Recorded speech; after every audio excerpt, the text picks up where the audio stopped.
Alright, howdy folks. Today I just wanted to talk to you about some news that has come out from the makers of the Combat Mission video game series. This is what we can expect from the Battlefront developer team in the next 12 or 13 months or so, and it is very promising. And before we get into this exciting news, I just want to mention that I personally have only started playing these CM games recently, with Shock Force 2 only coming out back in August of 2020 on Steam, and since then also Combat Mission Black Sea and Cold War have been released on Steam.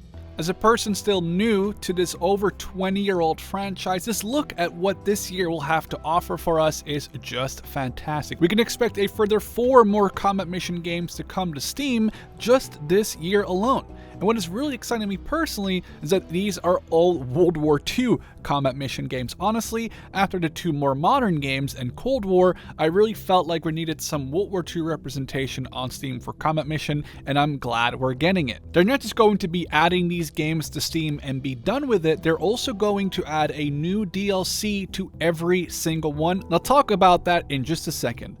But first, Cold War, Shock Force 2, and Black Sea are all getting updated with a new multiplayer system, and any engine fixes or changes that were done to Cold War will also be applied to Shock Force 2 and Black Sea. And it should all basically happen in the first quarter of this year, so it should be right around the corner.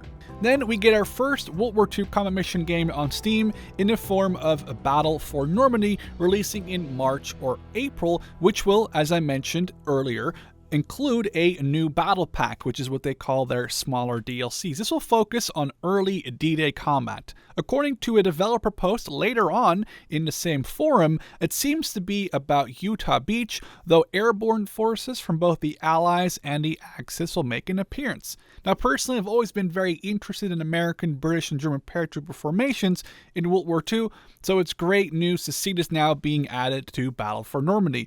I am keeping my fingers crossed for a Utah Beach landing scenario, as brutal as that might be in a Combat Mission game. I just love Battle for Normandy as it's so different to command a World War II unit with mostly bolt-action rifles, no night vision or thermals, versus the more modern Army's technological equipment from Shock Force and Black Sea.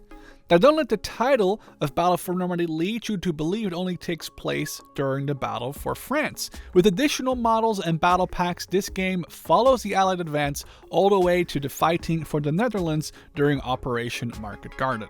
Next up in June or July, we will see CM Fortress Italy, a game, as the title implies, which centers around the fighting in Italy after the landings in Sicily in 1943. Now, besides the Americans and the Germans as seen in Battle for Normandy, Italy as a faction also makes an appearance. Now, I've personally not played any of this game or the other 2 World War II games are going to be releasing on Steam. However, I've only heard good things about them from my friends who have played them.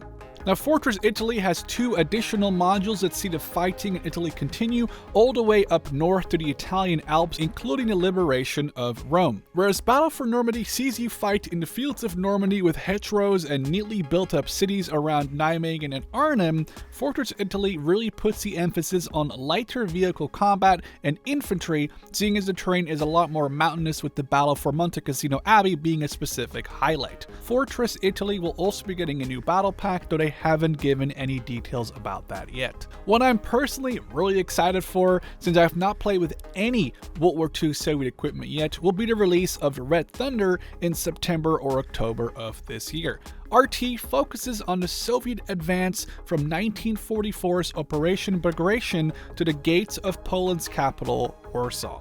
A totally different landscape from Italy's mountainous areas, the Dutch cities, and French hedgerows is the vastness of the Russian steppe.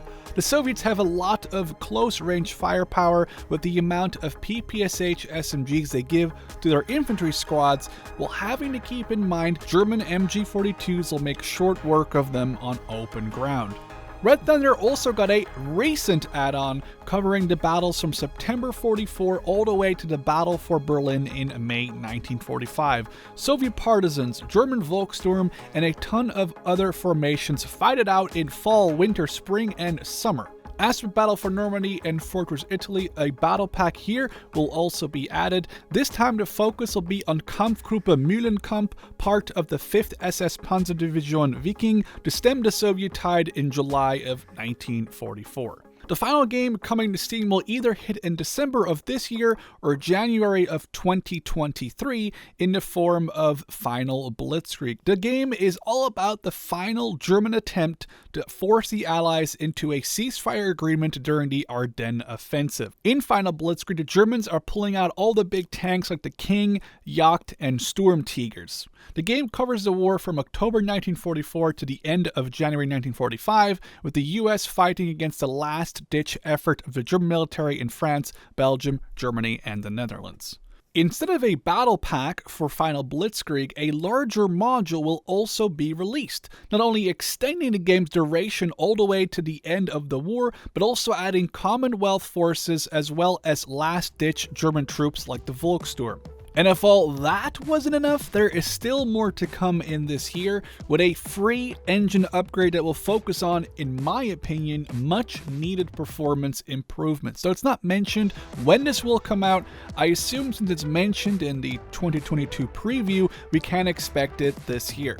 Now, I do really like CM's gameplay. The fact that the games are graphically not the top of the line doesn't really bother me, but I do hope that this engine upgrade can give some more frames to us CM players.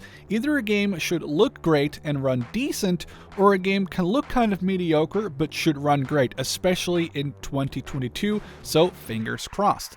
Now, last but absolutely not least, a very much anticipated and previously announced module for Combat Mission Black Sea will be adding the American Marine Corps and both Ukrainian and Russian airborne forces. This means that obviously there will be more missions and campaigns, but also new units to play around with in quick battles, which is great for multiplayer PvP games.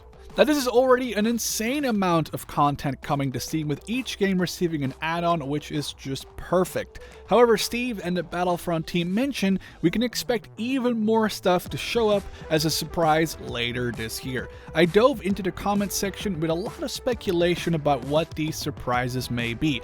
Somebody did mention Cold War getting a new module. This could mean we could see a country like France, West Germany, or the United Kingdom on the NATO side, or perhaps on the Pact side, an add-on like East Germany, Poland, or Czechoslovakia. Now, this really concludes this look at what is shaping up to be an insane year for combat mission enthusiasts, but also for people who've just been holding off on buying any combat mission games until they came to Steam. I will add that I would love to see a combat mission game showcasing the German invasion of the Soviet Union, with the potential for additional content to go all the way up to the Kursk offensive. But for now, obviously, we're gonna have to see what the surprises are. Hopefully the Battlefront developers are watching this. We need that Operation Barbarossa combat mission, I swear. For now, I hope you guys enjoyed this look ahead, and I'll catch you in the next one.